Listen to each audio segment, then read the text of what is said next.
샬롬. 오늘도 참 좋은 날입니다. 주 안에서 평안하시길 바랍니다.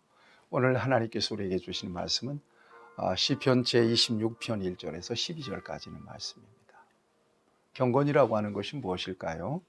경건이라고 하는 것은 하나님의 지배 아래서 살아가는 삶의 태도죠. 내 인생에 대한 완전한 주권을 인정하고, 하나님 내 인생의 주인입니다. 하나님 내 인생의 왕이십니다. 하나님 나를 통치하십니다. 지배하십니다. 다스리십니다. 하나님의 완전한 지배 아래서 살아가는 삶이 바로 경건의 삶입니다. 여기에 하나님의 놀라운 평강이 있고요. 또 이 같은 삶에 하나님은 복을 주십니다. 그 어떤 것에도 막히지 않는 그야말로 형통한 삶을 하나님이 주십니다. 그도 그럴 것이 하나님의 계획 안에 내가 있기 때문입니다. 또 하나님의 뜻하신 바대로 내가 인도되기 때문에 그렇습니다. 하나님의 뜻과 나의 계획이 일치된 삶을 살아가기 때문에 그렇습니다. 언제나 저와 여러분들이 경건한 삶을 통해서 하나님의 자녀의 권세를 당당하고 떳떳하게 누릴 수 있게 되기를 바랍니다. 여러분, 한번 생각해 보세요. 때때로 저와 여러분들이 정말 영적으로 게을러지거나 또 하나님과의 관계가 소원해져서, 아니면 어떤 죄를 저질러서 정말 영적인 소외를 겪을 때도 있지 않습니까? 그럴 때 어떻습니까? 말씀이 들어옵니까? 또 기도가 제대로 됩니까? 안 되죠. 아주 답답하죠. 그러면 마치 베어링에 기름이 앉혀진 것처럼 삶의 소리가 나기 시작하고, 열이 받기 시작하고, 또 여러 가지 문제들이 생기게 되는 거예요. 여러분, 저와 여러분들이 언제나 하나님과 친밀한 관계 속에서 경건한 삶을 살아갈 수 있게 되기를 바랍니다. 자, 오늘 본문은 다윗의 시입니다. 다윗은 전반적으로 정말 당당하게 하나님의 은혜를 간구하는 그런 모습을 오늘 이 시편에서 보여주고 있습니다. 1절에서 3절을 보세요.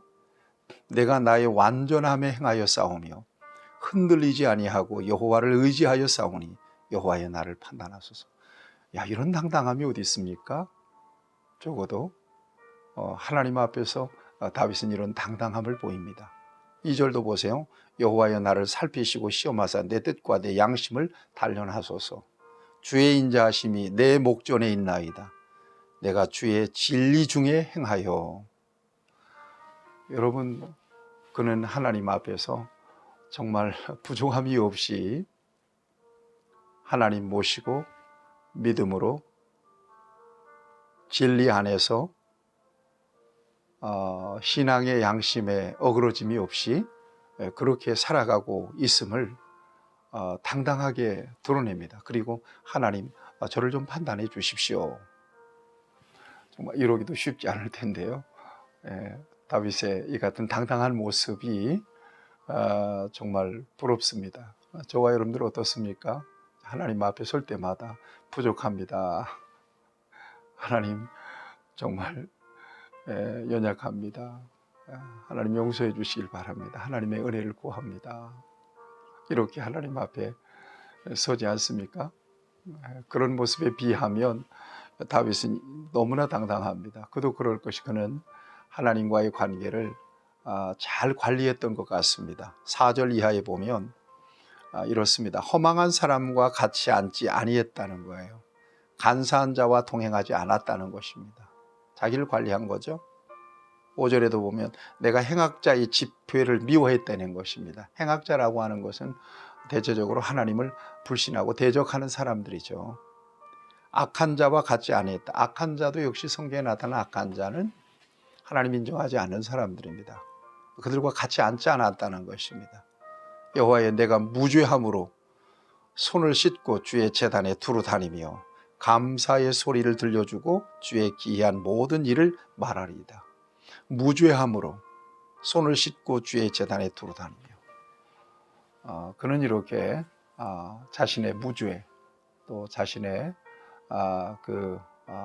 정결함 이런 것들을 하나님 앞에서 이렇게 떳떳하게 드러냅니다. 시편 1편에 보면 복 있는 사람은 악인의 꾀를 쫓지 아니하며 죄인의 길에 서지 아니하며 오만한 자의 자리에 앉지 아니하고 그랬잖아요. 이게 복 있는 사람이거든요. 자리를 구별하고 신분을 구별하고 그야말로 구별되게 그야말로 거룩하게 자신을 구별할 줄 아는 그런 사람으로 하나님 앞에 섰다는 것이죠. 다윗은 적어도 이런 경건한 그런 어떤 노력 또 그의 삶을 하나님 앞에 올려드립니다. 의식적으로 그는 죄를 범치 않기 위해서 노력을 했고요.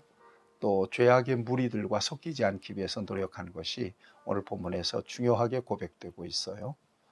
이 같은 삶은 저와 여러분들에게도 큰 도전이 돼요. 자칫 본의 아니게 정말 엮여서 하나님의 영광을 가리우게 되는 경우도 굉장히 많습니다. 적어도 우리 안에 성령님이 계시고 주님이 계심을 믿고 살아가는 사람이라면 의도적으로 범죄하지는 않습니다. 그런데 우리의 연약한 본성이 있거든요. 우리의 부패한 자아가 있거든요. 이것이 조건만 맞으면 움직이거든요. 이것을 통제할 수 있는 것, 이것은 경건의 능력입니다. 훈련을 통해서 가능하죠. 저와 여러분들이 언제나 이런 다윗의 당당함, 하나님 앞에서의 떳떳함, 이것들이 저와 여러분들에게도 큰 도전이 되었으면 참 좋겠습니다. 나아가서 다윗은 여호와여 내가 주께서 계신 집과 주의 영광이 머무는 곳을 사랑하오니. 여러분 죄인의 길 악인의 꾀를 따르지 아니하고 오만한 자리에 앉지 않는 대신에 죄인들과 함께하지 않는 대신에 하나님의 영광이 머무는 곳을 사모했다는 거예요. 사랑했다는 것입니다. 여러분 이건 굉장히 중요합니다. 내가 어느 자리에 있느냐 너무나 중요합니다. 하나님의 은혜가 임하고 하나님의 축복이 임하는 자리는 정말 길을 쓰고라도 우선순위를 순위해 놓고 사모하고 참여할 수 있어야 돼요. 이게 어떤 자리일까요? 이게 주의 모임입니다. 거룩한 예배의 자리예요. 이게 은혜가 머무는 곳이에요. 이게 하나님의 영광이 하나님의 임재가 머무는 곳입니다. 다윗은 그런 곳을 사랑했다는 것입니다. 그 다음에 9절 이하에 보면 죄인과 함께 내 생명을 살인자와 함께 거두지 마십시오. 죄인과 살인자들과 나를 구별해 달라고 고백합니다. 그들의 속에는 사악함이 있고 그들의 오른손에 뇌물이 가득합니다. 나는 나의 완전함에 행하오리니 나를 속량하시고 내게 은혜를 베푸소서. 완전함에 행하오리니 너는 거룩하라. 나 여호와 너희 하나님이 거룩함이니라. 하나님이 하나님의 자녀들에게 요구하시는 삶의 기준은 바로 하나님 수준에 이를 만큼의 거룩함, 구별됨이라고 하는 것을 저와 여러분들이 기억할 때 지금 우리의 삶의 자리가 어떠실지, 여러분들의 삶의 자리가 어떠실지 한번 돌아볼 필요가 있습니다. 하나님 안에서 경건한 삶을 통해서 내가 완전치는 못하지만 하나님, 내가 하나님 안에서 최선을 다했습니다. 네, 그럴 때 하나님 앞에서 눈물이 터지는 거 아니죠. 눈물이 터지는 거 아니겠어요? 하나님께서 또한 그 눈물을 보시지 않겠습니까? 우리가 하나님 앞에 당당하게 나아갈 수 있는 것은 이 같은 자신의 의나 자신의 공로도 중요하지만, 구별됨도 중요하지만, 우리를 대속하신 예수 그리스도의 공로, 예수 그리스도의 의를 힘입어서 하나님 앞에 나아가는 것이, 이것이 우리에게 주어진 놀라운 은혜인 것을 다시 한번 깨닫고 하나님께 감사를 드리는 것입니다. 누가 의인입니까? 언제나 새벽부터 성전에 머무는 제가 의인일까요? 네. 세상에서 지지고 볶고 정말 그렇게 지치고 부대끼며 사는 여러분들이 죄인일까요? 그렇지 않습니다.